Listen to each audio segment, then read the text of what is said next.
for me, I'm okay by that, and it keeps me rather humble on the topic because of that. Do you mind if I ask a question real quick? Yeah, absolutely. So I've heard one of the concerns being related. We're talking spirituality right now, with, you could say, angelic beings versus demonic beings.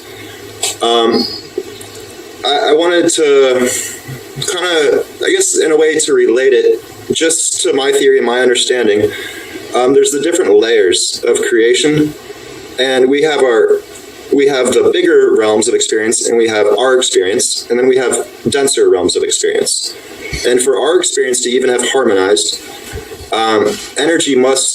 the outer realm must have harmonized before our universe did. And so when it comes to the next layer of perception, that's basically based off of our harmony. So what you're saying is that, if I may, not to cut you off, but I want to see if I get this right. So you're saying in order for our reality to exist, there is another reality that our reality resides in, right? We're going kind of back to matter. You can't have mass and matter without a space for that matter and mass to reside in. Correct. It doesn't make sense. So you're saying in order for our universe to exist, there must have been a higher state or higher level of reality in which our universe was created. Right. And so the flow of space we exist within could essentially be the ripples of the wants, don't wants, assumptions, and expectations of a higher dimension. And so when it comes to the UFO phenomenon and relating it to, you could say, angelic and potentially demonic, just based off of the way they say it, I don't like to say that one is bad or good. I don't believe that. Sure, understood. I understand what you're saying. Yeah, like a gun is a tool, right? It can be used any way. But basically, you could say that theoretically, if they are coming from electromagnetic vortices that are creating a stretching, crunching, and twisting of space, that potentially, when an outer realm gets magnified to a point, that would be us perceiving an angelic or outer realm of experience.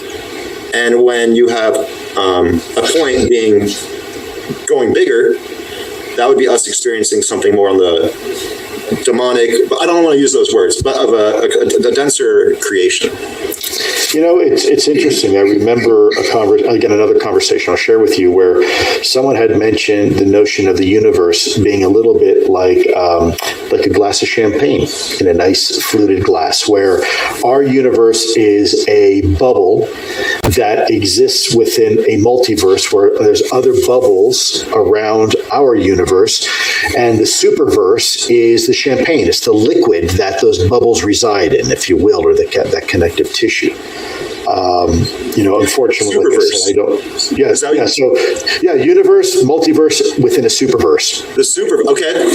I haven't heard that. Yeah, I like it. Superverse. Yeah, it was. I mean, of course, this is just. I'm relaying to you, and I'm sure I'm not doing a very good job. No, you're great. It's perfect.